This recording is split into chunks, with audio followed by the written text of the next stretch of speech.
Hello friends, welcome to Dhanalakshmi kitchen. Today's recipe cheese toast.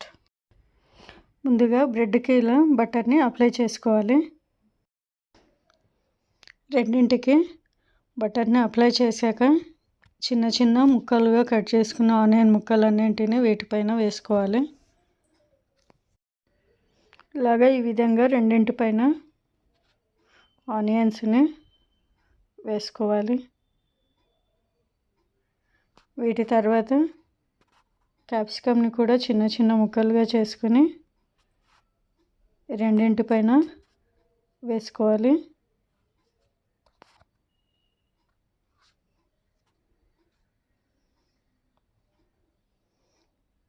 వేసుకున్నాక కొద్దిగా pepper పౌడర్ని రెండింటిపైన spread చేసుకోవాలి. ఇలాగా రెండింటిపైన పెప్పర్ పౌడర్ వేసుకున్నాక కొద్దిగా సాల్ట్ని కూడా వేసుకోవాలి.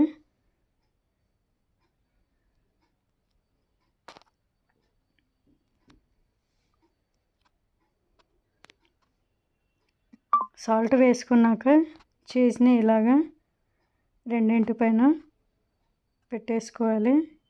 చిన్న చిన్న ముక్కలుగా కట్ చేసుకొని పెట్టుకున్నాక పైనుంచి బటర్ రాసి పెట్టుకున్న బ్రెడ్ పీసెస్ని పెట్టి టోస్టర్లో పెట్టేసుకోవాలి.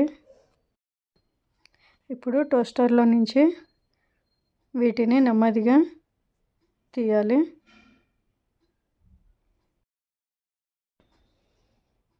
తీసాక వీటిని ఇలాగా ఈ విధంగా కట్ చేసుకోవాలి.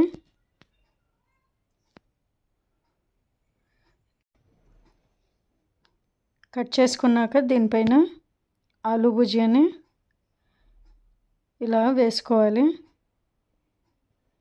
అంతే, ఇప్పుడు వేడి వేడి చీజ్ టోస్ట్ రెడీ. ఈ వీడియో మీకు నచ్చినట్లయితే లైక్ చేయండి, షేర్ చేయండి, సబ్స్క్రైబ్ చేయండి.